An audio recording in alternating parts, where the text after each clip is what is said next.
yogis, this is Tanya and I'm at the Spring Yoga and Natural Health Center today to talk to you about side crow.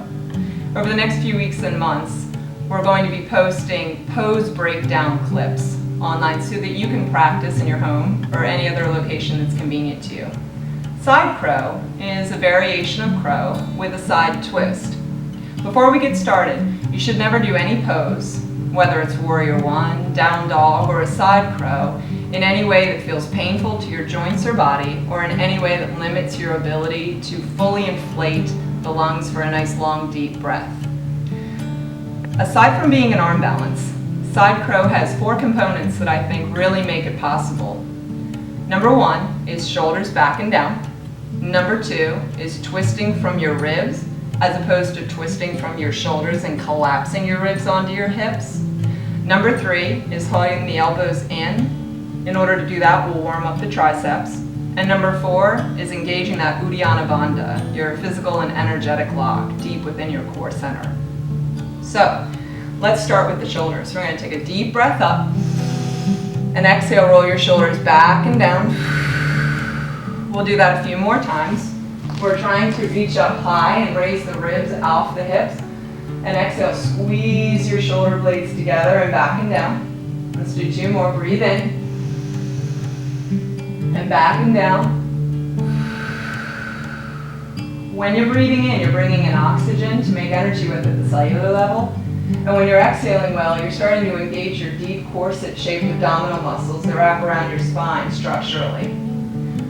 When we're doing our pose, remember that, shoulders back and down. Next, we're going to get into warming up the triceps. Practice hugging them in by doing a few knee chaturangas. You want to have your hands close enough that your elbows don't pop out. So you want to place your fanned out fingers with your palms under your chest, not outside your shoulders and not under your face. You want to take your knees back and be careful not to collapse into your pelvis or have too much bend in your hips. If you want, you can turn your fingers slightly out and that will help you hug your elbows in too. We're going to inhale down and with the strength of the exhale, come back up. Remember, you're not trying to reach your head low. You're hinging your flat back like a trap door. The focus is not how low you go, but that you're working to hug your elbows in, even though for all of us they want to pop out. We'll do 1 more. Really hug the elbows in and pull the belly up, and come on back up. And you can sit back in a child's pose to stretch your muscles now. Take a deep breath that widens your lungs, and breathe out as long as you can because every strong exhale is going to deeper strengthen your structural core muscles. The next thing we'll do is work on building our ability to twist well. So you'll step 1 foot forward, make sure that your knee doesn't go past your shoelaces. If it does, you need to take your foot further forward. I'm using blocks. If you're able to touch the ground without slouching, feel free not to use any props. You want to inchworm your knee back a bit so that you have a nice diagonal thigh, and then work on rolling those shoulders back and down that we've been practicing. Put your hand on your knee and make sure that you're twisting from the ribs. Not turning your head, not throwing an arm somewhere, but really letting your ribs see the wall that you're now looking at. Hug your shoulders back, we're still practicing that, and get the rotation through your ribs. Hold for a breath or 2 and make sure that you haven't gone so far that you can't breathe anymore.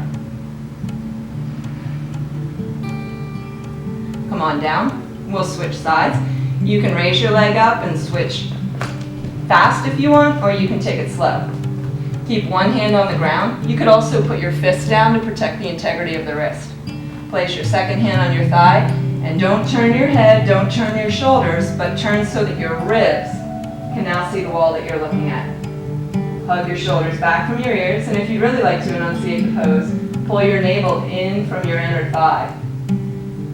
Take a deep breath,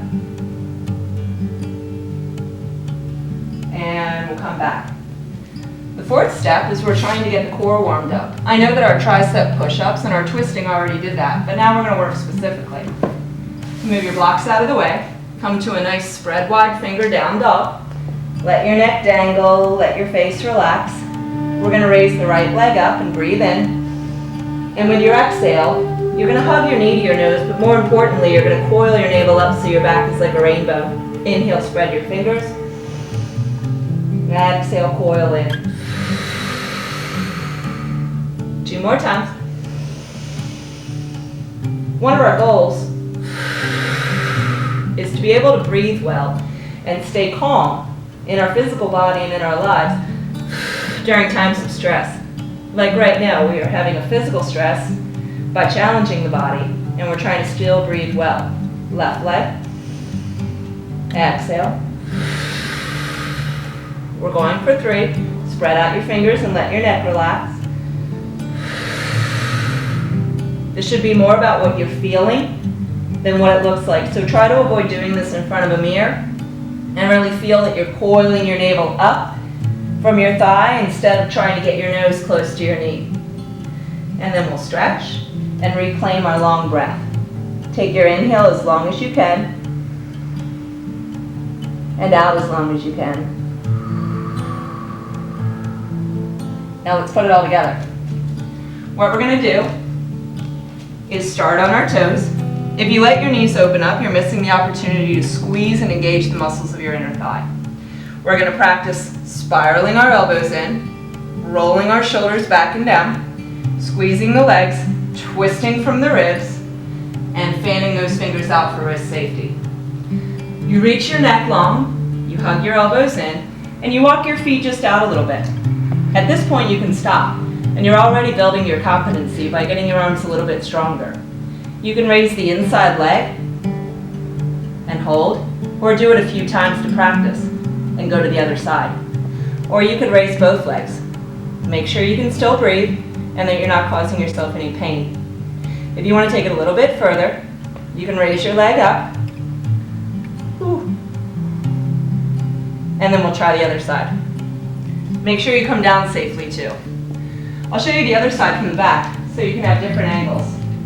You want to spiral your elbows in, roll your shoulders back and down, squeeze your legs together, rotate from the ribs.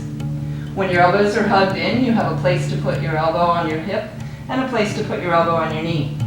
Fan your fingers for wrist safety. Reach your neck forward. Walk your feet out slowly. You can practice raising the inside leg a few times, or you could raise both legs. If you're feeling strong, you might extend your top leg. You want to save enough energy to breathe well and always come down controlled. You're probably sweating now, but hopefully you had fun. Thanks for joining me, and we'll see you again next time.